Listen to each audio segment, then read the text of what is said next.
Our way of life is under attack. The survival of our friends is in danger. There's a new housing plan for the ghetto eventually. Projects for a new American century. False flag terrorism controlling you mentally. The gospel in the hands of people with no empathy. A mixture of dangerous social chemistry between law enforcement and a military entity.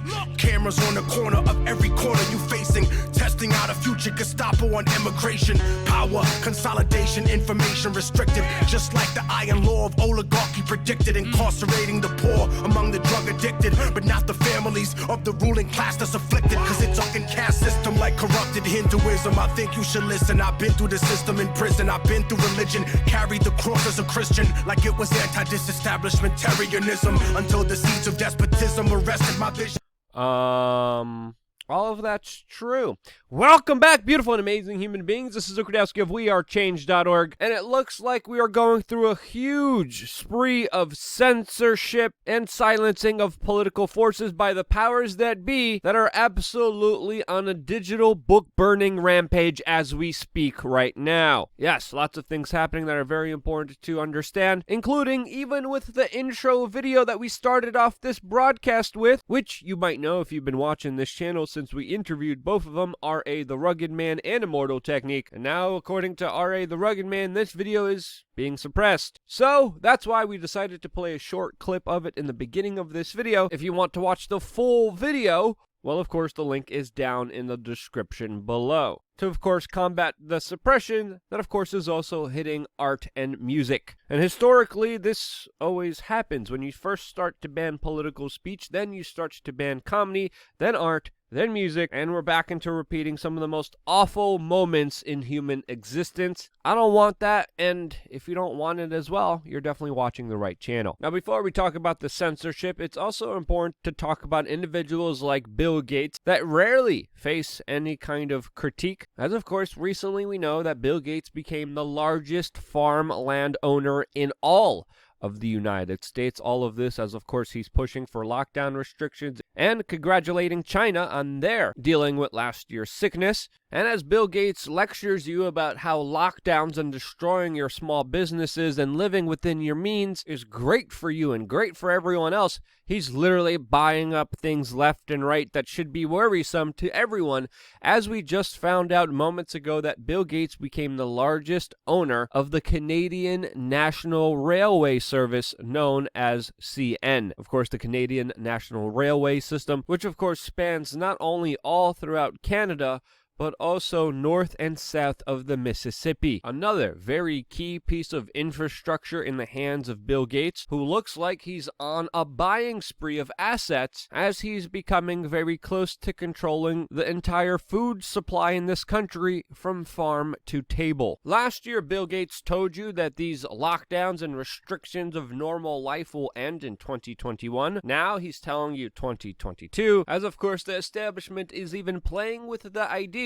of extending lockdowns to, quote, save the planet, which, if you remember, many years ago was offered up as a solution to deal with the, quote, CO2 problem, even before the global sickness. So yeah, as the mainstream media fails to cover these important facts, we are deciding to cover it, even though we face a lot of censorship because of that. And this is why we wanted to remind you that your support of this independent media organization is absolutely critical to its existence. There's many ways you could very easily support us through Venmo, Cash App, cryptocurrencies, PayPal, Stripe, Patreon, Subscribestar, our own services, physical mail, even ways of without spending a single money or checking out some products that you like. Trust me, we had to figure out every single way to still continue to do business, and we luckily still are. Shirts, you name it, we got it. Socks, masks, hats, phone cases, whatever your need is, it's all available on wearechange.org/donate. For the few of those that do help out, I can't sincerely thank you enough for all of your help and generosity. It means the world to me. Now, the online media space is definitely not an easy space to be in,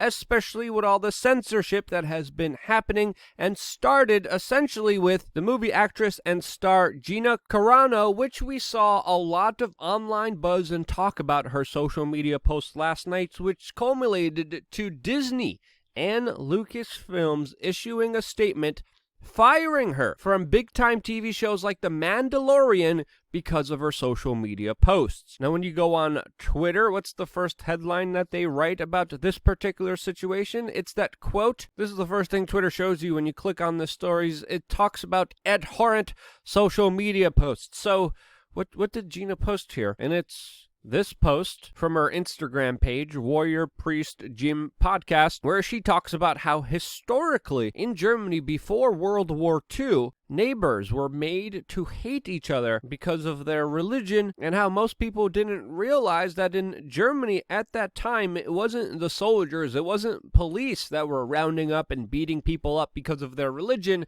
but it was literally their fellow citizenry that was doing this to themselves. And that's a very important point to make here. She didn't point out Antifa. She didn't point out Joe Biden. She didn't point out Donald Trump. She made an important historical point to what actually happened, to what we shouldn't repeat. And that's why Gina was taken down? Are you freaking kidding me? That's ridiculous. The establishment, the mainstream media, leftist politicians were calling everyone Germans in World War II, but now bringing up historical references to moments in time that should be considered is outrageous to them? Are you kidding me? It's abhorrent according to Twitter and their framing of this with the mainstream media? It's not. It's a good post that deserves to be shared, promoted, and of course widely talked about and discussed. Debate it for all you want, but these larger canceling efforts which have been cheered on by the mainstream media, blue check marked schizophrenic, mentally ill people, is absolutely insane and wild, especially when you compare it to the utter hypocrisy, especially with Lucasfilms, especially with Disney, as of course they had a previous star that compared Trump supporters to Germans in World War II. They never did anything about this. They also had other individuals going after Donald Trump, comparing the situation with the migrants on the borders to the camps in Germany, even though many people point out that there are some reports that the picture taken was actually under the Biden-Obama administration and not under the Trump administration, of course, with Biden and Obama introducing this policy initially, but that's beyond the point here. There's other individuals tied to, of course, Disney that released memes like this, literally calling for children who believed in Donald Trump and to make America great again to be thrown inside of wood chippers hats first. Absolute calls for violence, those are okay, those are tolerated, and when you compare the other behaviors of individuals connected to Disney one way or another, it definitely seems like essentially Disney is here just discriminating against women for doing what their male actors were doing just a few months ago. Pure outright discrimination of a brave pop culture icon speaking out and being brave enough to actually start a conversation about what's happening right now. And what was the response by, of course, the establishment, the mainstream media, blue check liberals, the Disney Corporation, which of course has extensive ties to China. You would think the company doing business with China that's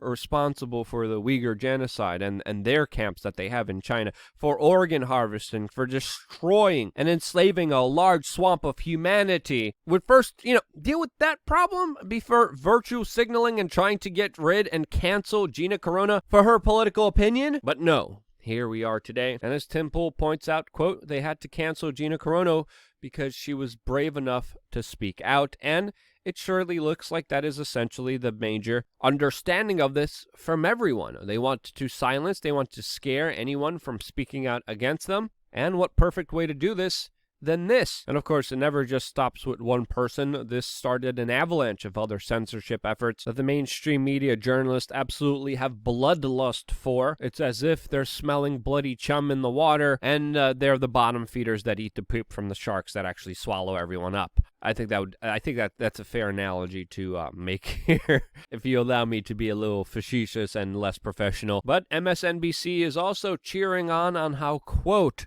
a dangerous person, Robert F. Kennedy Jr., has been banned from Instagram. Again, the framing here is absolutely key. It's absolutely ridiculous. And as Michael Tracy points out, quote, corporate officials unilaterally decreeing what information is too dangerous for adults to consume online seems like the real danger here. And he is absolutely right. He hits the nail on the head, as of course, free speech is paramount towards the progression of humanity and us being able to grow, build, and become better. The thing stopping it is, of course, silencing speech, which a lot of the establishment is, of course, cheering on for as the mainstream media journalists sell you out to, of course, the highest bidders, literally pennies on the dollar, to puppeteer their PR talking points about how great it is that only a few tech billionaires get to decide what you get to hear and not hear. Again, absolutely ridiculous. And it's creating a situation that, in my opinion, could lead to the destruction of the United States. When you have such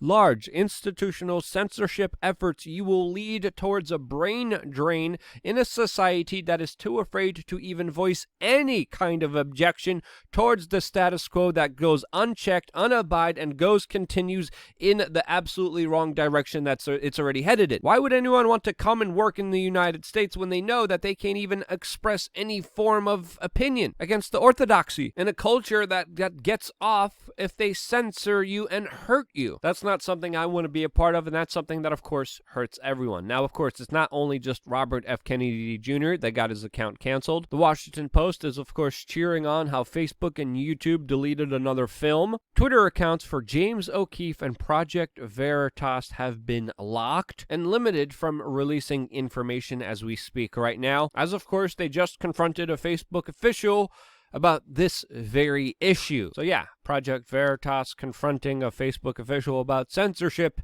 is leading to them being censored. What a surprise there. Again, this is ridiculous. This is utterly insane. The music video that we began with, that, by the way, is not made by right-wingers, is not made by Donald Trump supporters, is not conservative, but yet YouTube says that the video is, quote, claiming election-related content, and of course is limiting its views and suppressing it, even though this video wasn't about the election. He's not, of course, the only one, as we're getting other information that people like Tom McDonald, who, by the way, I'm surprised by with his lyrics and his music that are also extremely eye-opening and very well done. There's a lot of reports of his music also being censored on Apple Music, and it wouldn't surprise me if that's the case. As of course, censorship of political speech is just a slippery slope towards the arts, towards the music, towards any form of creative expression that inspires you or makes you think. To the establishment, that is the biggest threat against them, and that's why we're seeing such just utterly desperate, pathetic moves, trying to make sure that your ears can't hear specific words. That whole spectrum of thinking that you could control what I get to discern is absolutely insane. And of course, not to be outdone, also moments ago, Twitter executives just came out and they announced that Trump is banned forever, even if he decides to run for president again. Gee, what a surprise there. That's my take on it. What did you think? If you think I was wrong in any way, shape, or form, let me know why in the comment section below. This video would not be possible if it wasn't for you, incredible, amazing human beings, double-clicking the link and sending it to your friends, family members, randoms, exes. Send this to your ex. This is a great idea. Right now, think of your ex, hopefully one that you're on good terms with, and just send them this video. Let me know what they say also in the comment section below. I hope it's not too weird for you, but hey, sharing is caring. I love you guys. I wouldn't be here if it wasn't for you. Stay tuned for more here on wearechange.org.